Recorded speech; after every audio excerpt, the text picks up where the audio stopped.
প্রথম পদক্ষেপ মুসলমানরা নিচ্ছে যে ইসরায়েলের কোনো পণ্য আমরা কিনব না। আমার দেহে এক ফোঁটা রক্ত থাকা সত্ত্বেও কোনো ইসরায়েলি পণ্য কিনব না, কিনতেও দেব না। বাংলাদেশ থেকে ব্যান করে দিতে হবে সামান্য ইসরায়েলি পণ্য। কথা বলেন ঠিক কিনা? এটা আমার ইমানের দাবি, এটা আমার মুসলমানের দাবি, এটা বাইতুল মুকাদ্দাসের দাবি, এটা ফিলিস্তিনের প্রত্যেকটা শহীদ শিশুর দাবি, ফিলিস্তিনের প্রত্যেকটা মা বোনদের দাবি, ফিলিস্তিনের প্রত্যেকটা বীর মুজাহিদদের দাবি। কথা বলে ঠিক কিনা? সুতরাং ইসরায়েলি কোনো পণ্য আমরা কিনব না, কিনতে দেব না। যে দোকানে পাওয়া যাবে ব্যান করে দিতে হবে আজীবনের জন্যে। কোনো নাপাক কদমের কোনো পণ্য, কোনো ব্র্যান্ড মুসলমানদের পবিত্র ভূমিতে আবাদ হবে না, সেল হবে না, আমদানি হবে না, রপ্তানি হবে না। কথা বলেন ঠিক কিনা? আস্তে আস্তে সমস্ত অন্ধের চোখ খুলে যাবে, বিবেকহীনের বিবেক খুলে যাবে। ইসলামের জয়, সত্যের জয়, বাইতুল মুকাদ্দাসের জয়, ফিলিস্তিনের জয় হবেই হবে ইনশাআল্লাহ। এখন এই সময় একসাথ হয়ে কাঁধে কাঁধ মিলে আমার অসহায় ফিলিস্তিন মা বোনদের পাশে থেকে কাফের, বেদিন, বেঈমান, নাস্তিক, অপদার্থ, নিমক হারাম, অকৃতজ্ঞ, বর্বর, জালিম, সন্ত্রাসী গোষ্ঠী ইসরায়েলের বিরুদ্ধে আমাদের কঠোর সংগ্রাম তৈরি করতে হবে। কথা বলেন ঠিক কিনা? বিশ্বনবী মুহাম্মদ সাল্লাল্লাহু আলাইহি ওয়াসাল্লাম হাদিসের মধ্যে বলে গিয়েছেন, আমার উম্মতেরা যদি এরকম অন্যায় দেখো, তোমরা যদি তোমার সামর্থ্য থাকে হাত দিয়ে প্রতিহত করো, যদি হাত দিয়ে বাধা দেওয়ার ক্ষমতা না থাকে জবান দিয়ে প্রতিহত করো, জবান দিয়ে যদি বাধা দেওয়ার ক্ষমতা না থাকে দিল থেকে ঘৃণা করো, আল্লাহর কাছে দোয়া করো। আজকে যদি আমরা হাত দিয়েও বাধা না দেই, জবান দিয়েও যদি বাধা না দেই, দিল থেকেও যদি ঘৃণাটুকুনও না করি, তাহলে আমি ইমানদার না, আমি বেঈমান। ওই বেঈমান হয়ে কবরে যাওয়া লাগবে। কথা বলেন ঠিক কিনা? সুতরাং ভাইরা আমার, আজকে সারা বিশ্বব্যাপী তাদের বিরুদ্ধে প্রত্যেকটা ইমানওয়ালা, কালেমাওয়ালা মুসলমান সোচ্চার হয়ে গিয়েছে।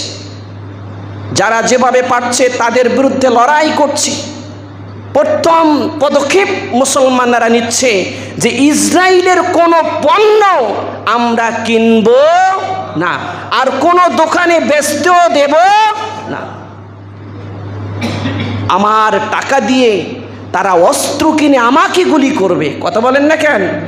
আমার টাকা দিয়ে অস্ত্র কিনে আমার পবিত্র বাইতুল মুকাদ্দাসকে তারা রক্তাক্ত করবে। আমার দেহে এক ফোঁটা রক্ত থাকা সত্ত্বেও কোনো ইসরায়েলি পণ্য কিনব না, কিনতেও দেব না।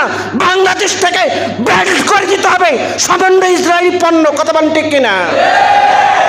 এটা আমার ইমানের দাবি, এটা আমার মুসলমানের দাবি, এটা বাইতুল মুকাদ্দাসের দাবি, এটা ফিলিস্তিনের প্রত্যেকটা শহীদ শিশুর দাবি, ফিলিস্তিনের প্রত্যেকটা মা বোনদের দাবি, ফিলিস্তিনের প্রত্যেকটা বীর মুজাহিদদের দাবি। কথা বলে ঠিক কিনা? সুতরাং ইসরায়েলি কোনো পণ্য আমরা কিনব না, কিনতে দেব না। যে দোকানে পাওয়া যাবে ব্যান করে দিতে হবে আজীবনের জন্যে। কোনো নাপাক কদমের কোনো পণ্য, কোনো ব্র্যান্ড মুসলমানদের পবিত্র ভূমিতে আবাদ হবে না, সেল হবে না, আমদানি হবে না, রপ্তানি হবে না। কথা বলেন ঠিক কিনা? আমার বন্ধুগণ, আগামীকাল দোয়া করেন, আল্লাহর কাছে দোয়া করেন, মাতা নাসরুল্লাহ, আলা ইন্না নাসরুল্লাহি করিব। আল্লাহর সাহায্য বড় সাহায্য। কথা বলেন ঠিক কিনা? আমরা যদি ইমানদার হতে পারি, সত্যিকার ইমানদার হতে পারি, ইনশাআল্লাহ আর বেশি দূর বাকি নয়। অবশ্যই যে দলের কথা মুহাম্মদ সাল্লাল্লাহু আলাইহি ওয়াসাল্লাম বলে গিয়েছেন, এমন একটা দল সেখানে অবস্থান করছে যাদেরকে পরাজিত করা পৃথিবীর কোনো শক্তির পক্ষে সম্ভব নয়। ওই দলের মাধ্যমেই বিশ্বের সমস্ত কালিমাওয়ালা ঈমানওয়ালা মুসলমানদের মাধ্যমে ইসরাইল তাদের উত্তরসূরিরা মাটির সামনে এসে যাবে, বাইতুল মুকাদ্দাস বিজয়ী হবে, বাইতুল মুকাদ্দাস বিজয়ী হবে, বাইতুল মুকাদ্দাস বিজয়ী হবে। কথা বলে ঠিক কিনা? সারা পৃথিবীতে যারা জালেম আছে, জালিমের গোষ্ঠী যারা আছে, মুসলমান নামক মুনাফিক যারা আছে, তাদের দিলগুলো যেন একটু লাড়া দেয়, তারা যেন আর বাতিলের চামচামি না করে হকের মধ্যে ফিরে এসে একে এক হয়ে প্রত্যেকটা মুসলমান দেশ একটা একটা করে অস্ত্র যদি তাদের দিকে তাক করে, তারা শ্বাস ফেলার সময় পাবে না। কথা বলে ঠিক কিনা? আমাদের একটাই দাবি, আমাদের একটাই দাবি, আমরা সব এক এবং নেক হয়ে যাই, বাতিলের বিরুদ্ধে রুখে দাঁড়াই। কলিজার টুকরা সন্তানগুলোকে দেখলে কত মায়া লাগে। সন্তানগুলোর লাশ নিয়ে মা বাবা আসমানের নিচে বসে আছে, ধ্বংসস্তূপের নিচে লাশ নিয়ে বসে আছে। এজন্য ভাইরা আমার, সৌদি আরবে, খোদ সৌদি আরবে তারাও মিছিল করেছে। যেখানে মিছিল সমাবেশ করা নিষিদ্ধ, সেখানেও মিছিল হয়েছে। আস্তে আস্তে সমস্ত অন্ধের চোখ খুলে যাবে, বিবেকহীনের বিবেক খুলে যাবে। ইসলামের জয়, সত্যের জয়, বাইতুল মুকাদ্দাসের জয়, ফিলিস্তিনের জয় হবেই হবে ইনশাআল্লাহ। আল্লাহ পাক আমাদের সকলকে হকের জন্য, হক এবং হক্কানিয়াতের সাথে থেকে আমাদের সকলকে ঈমান এবং ইসলাম মতে জীবন যাপন করার তৌফিক দান করেন বলে আমিন।